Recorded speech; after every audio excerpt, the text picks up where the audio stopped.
오늘의 말씀, 출애굽기 3장 1절부터 12절 말씀.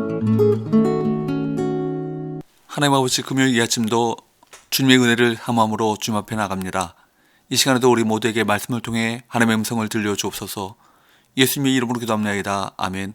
할렐루야. 성교 성도 여러분, 오늘도 하나님의 은혜와 평강이 가득한 하루가 되시길 축복합니다.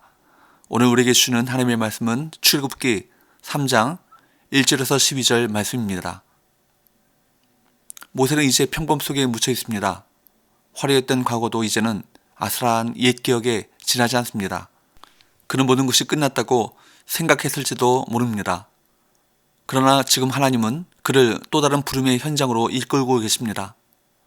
우리도 환경적으로나 체력적으로나 이제는 황홀이라고 생각할 때가 있습니다. 그러나 하나님의 계산은 다를 수 있습니다. 하나님은 일상을 살고 있는 모세를 하나님의 산 호렙에 이르게 하십니다. 1절, 모세가 그의 장인 미디안 제사장 이드로의 양떼를 치더니 그때를 광야 서쪽으로 인도하여 하나님의 산 호렙에 이르매. 여기서 말하는 호렙산은 신의 산의 다른 이름입니다. 아마 산의 다른 능선을 말하는 것이라고 할 수 있습니다.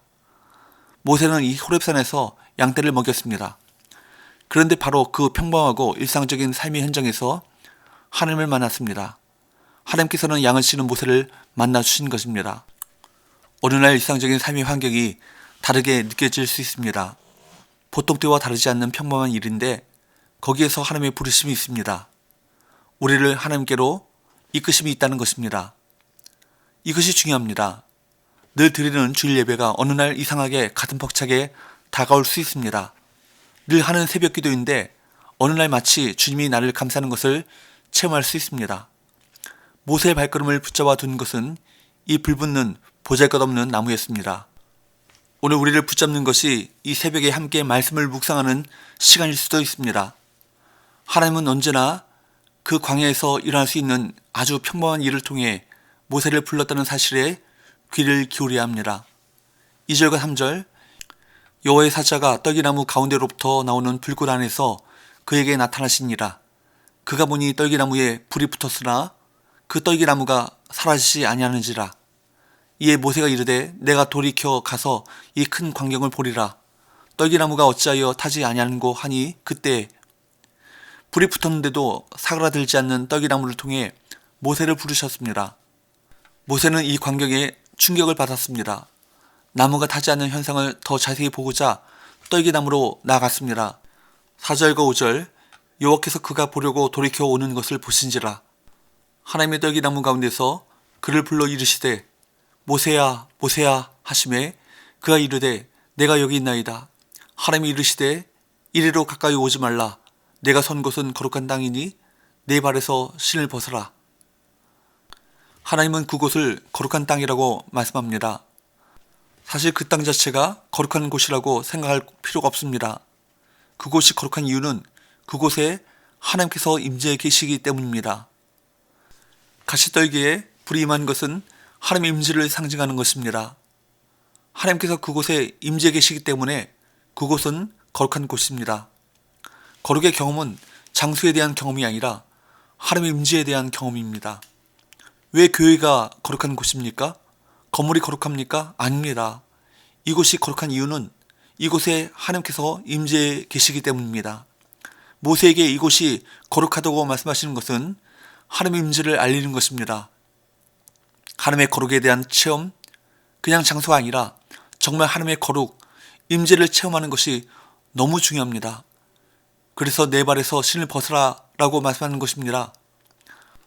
하나님 앞에 더러운 신발을 신고 서 있을 수 없습니다. 두려움으로 저는 하나님의 종입니다 라는 고백이 필요하다는 것입니다.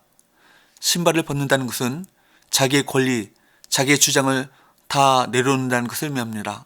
당시 사회적으로 보면 노예들은 신발을 신지 않았습니다. 마치 노예가 주인 앞에 서듯이 하나님의 거룩함 앞에 서라고 말씀하고 있는 것입니다.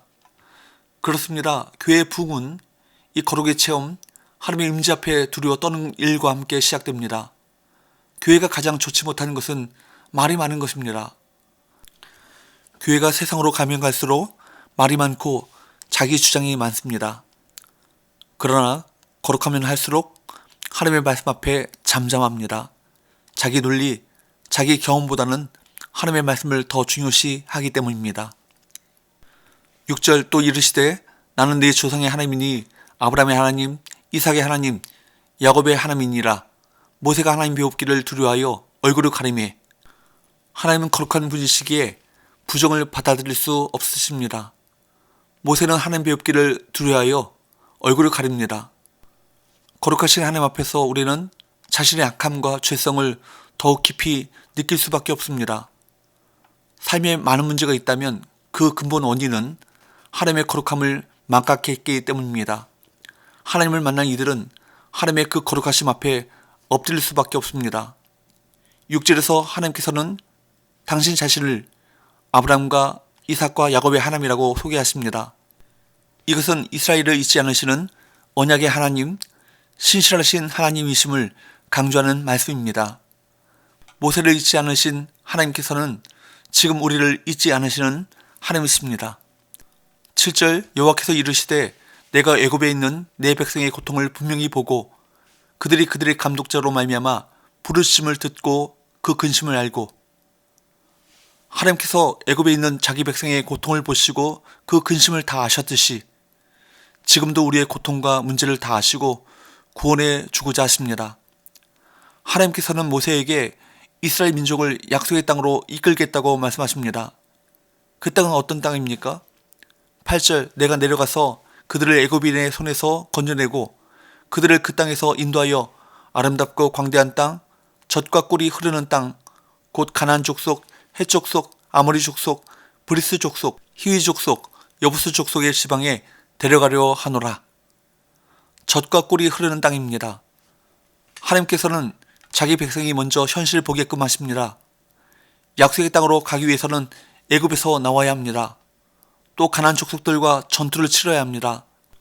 약속의 땅으로 가는 과정에는 우리가 감당해야 할 일도 있습니다. 9절 10절 이제 가라. 이스라엘 자손의 부르심이 내게 달하고 애굽 사람이 그들을 괴롭히는 학대도 내가 보았으니 이제 내가 너를 바로에게 보내어 너에게 내 백성 이스라엘 자손을 애굽에서 인도하여 내게 하리라. 하나님께서는 모세에게 출애굽의 사명을 주셨습니다. 모세가 아마도 잊고 있었을 이스라엘 민족의 아픔을 상기시키셨습니다. 그가 실패했던 동족 구원을 이제 다시 행하도록 부르셨습니다. 하나님께서 우리에게 주신 사명과 비전은 무엇입니까? 하나님께서는 하나님의 일을 이루시기 위해 우리를 사용하십니다. 모세는 하나님께 자신이 그 일을 어떻게 감당하느냐고 항변합니다. 11절 모세가 하나님께 아뢰되 내가 누구이기에 바로에게 가며 이스라엘 자손을 애굽에서 인도하여 내리이까. 자신이 실패했던 일이 떠올랐을 것입니다. 사람은 쉽게 바뀌지 않습니다. 모세는 자기 수준과 상태로는 안 된다라고 생각합니다. 그럴 만도 합니다. 우리도 우리가 가진 한계 때문에 하나님이 주신 사명을 받아들이기 힘들 때가 있습니다. 하지만 하나님께서는 어떻게 말씀하십니까? 12절 하나님이 이르시되 내가 반드시 너와 함께 있으리라. 내가 그 백성을 애굽에서 인도하여 낸 후에 너희가 이 산에서 하나님을 섬기리니 이것이 내가 너를 보낸 증거니라. 하나님께서는 반드시 모세와 함께 하겠다고 말씀하십니다. 이것이 사역의 기초이자 핵심인 것입니다. 하나님께서는 사명만 주시지 않고 그것을 이룰 수 있도록 함께해 주십니다. 사명의 성취는 우리가 누구인가가 아니라 하나님께서 함께 하시는가에 달린 것입니다. 사명을 이루려면 하나님을 붙들어야 합니다. 기도합시다. 하나님, 우리를 부르셔서 주님의 역사에 사용하시기 원하시는 하나님의 부르심 앞에 핑계를 대지 않고 순종함으로 우리 사명을 충성스럽게 잘 감당하길 원합니다. 예수님의 이름으로 기도합나이다. 아멘.